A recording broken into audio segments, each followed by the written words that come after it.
মা তার মেয়েকে তার প্রেমিকের সাথে যৌন সম্পর্ক করতে বাধ্য করেছে। সত্যি বললে আপনার মন ভেঙে যাবে।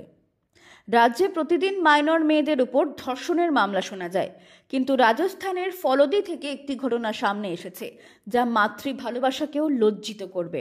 এখানে একটি মা তার প্রেমিকের সাথে মিলে নিজের মেয়ের ওপর ধর্ষণ করেছে। মা মেয়েকে হত্যার হুমকি দিত।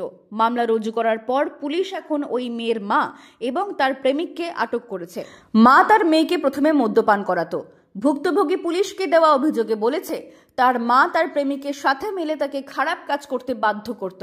মেয়েটি বলেছে মা তাকে মাঠে নিয়ে যেত এবং সেখানে তার সাথে খারাপ কাজ করা হতো। মেয়েটি আরও বলেছে তার মা তাকে জোর করে মদ্যপান করাতো। ভুক্তভোগী মেয়েটি মাটোডা এবং লোহাভাট পুলিশ স্টেশনে প্রথমে মামলা দায়ের করতে চেয়েছিল, কিন্তু পুলিশ কোনো অভিযোগ রুজু করেননি। সম্প্রতি মেয়েটি যখন বাড়ি থেকে বাইরে বেরিয়ে আসছিল তখন সে পুরো ঘটনাটি একটি বাস যাত্রীকে বলেছিল।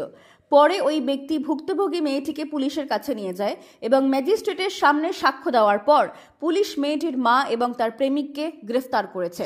এই মামলার বিষয়ে ভোজসার পুলিশ স্টেশনের SHO অশোক কুমার বিষ্ণই বলেছেন, ওই এলাকায় একটি মেয়ে তার মা এবং আরেক ব্যক্তির কারণে কষ্ট পাচ্ছে এবং বড় কোনো সমস্যার মুখোমুখি হচ্ছে। এমন তথ্য একটি বাস যাত্রীর কাছ থেকে পেয়েছিলেন। পুলিশ এই তথ্য পাওয়ার পর তৎক্ষণাৎ ঘটনাস্থলে পৌঁছায় এবং মেয়েটিকে জিজ্ঞাসাবাদ করে। তার ভিত্তিতে পুলিশ পুরো বিষয়টি বুঝতে পারে এবং এখন মেয়েটির রিপোর্টে মামলা রুজু করা হয়েছে। ভুক্তভোগী পুলিশকে জানিয়েছে তার মা প্রতিদিন তাকে খারাপ কাজ করতে বাধ্য করত। এটাই নয়, যখন সে চিৎকার করত তখন তাকে মারাও হতো। ভুক্তভোগী বহুবার সেখান থেকে পালানোর চেষ্টা করেছিল, কিন্তু প্রতিবার তার মা তাকে মারতে শুরু করত।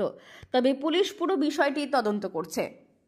আপনি যদি খবর দেখতে পছন্দ করেন তাহলে এই চ্যানেলটি সাবস্ক্রাইব করে রাখুন আর মমতা ব্যানার্জির রাজনৈতিক ইতিহাস জানতে এখানে ক্লিক করুন।